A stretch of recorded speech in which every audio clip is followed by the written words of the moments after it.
E-commerce giant Alibaba has beaten all forecasts in its latest quarterly results. Revenue was up 64% to the end of March, boosted by the rise in online shopping during lockdown. However, a record fine from regulators pushed the group into an overall operating loss. Well, Richard Turin is the author of Cashless, China's Digital Currency Revolution. I asked him what he made of the figures. What can you say? This is a blowout, 64% revenue growth year on year. It's pretty mind-blowing. So anybody who had lost faith, or in other words, or another way, was selling Alibaba short, they have been proven wrong. Alibaba has nailed it for the numbers for this year. You say they've nailed it for the numbers, but the share price doesn't really reflect that. I mean, they've had their ups and downs. Massive consumer growth, yes, but also those big fines from the regulator on antitrust practices. So what is it going to take for investors to buzz about Baba again? Absolutely. Investors have been skittish with Alibaba because of their fear of regulations and the regulators. Let's face it, the $2.8 billion fine hurt. No question about it. I won't make light of it.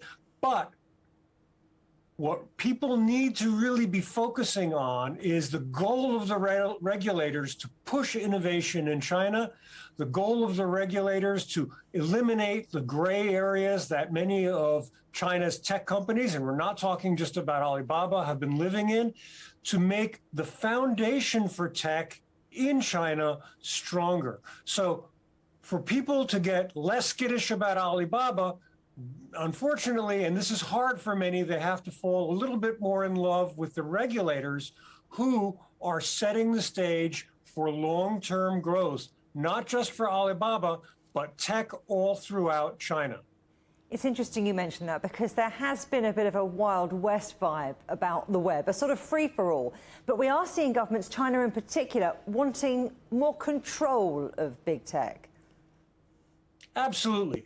Anybody who's feeling skittish about Alibaba or China tech stocks, principally because of regulators, has to see this in context with a global move for antitrust in the EU with Apple, in the United States, of course, with Google, and Facebook. The goal of the regulator is not to randomly punish big tech companies.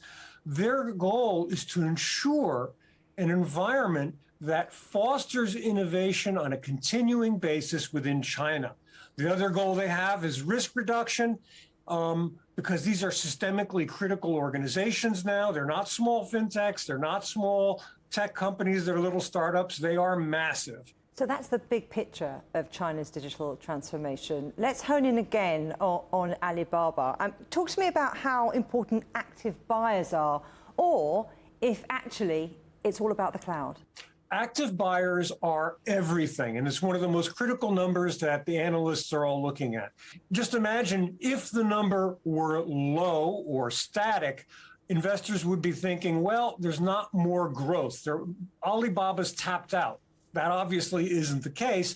Alibaba had absolutely record-breaking 1 billion active buyers this year, which is a mind-blowing figure. What it means is it's touching virtually a large percentage of the entire 1.4 billion population in China. So the large $1 billion active buyer number basically is showing there is continued growth for Alibaba in China. And next year will be another big number, I'm sure.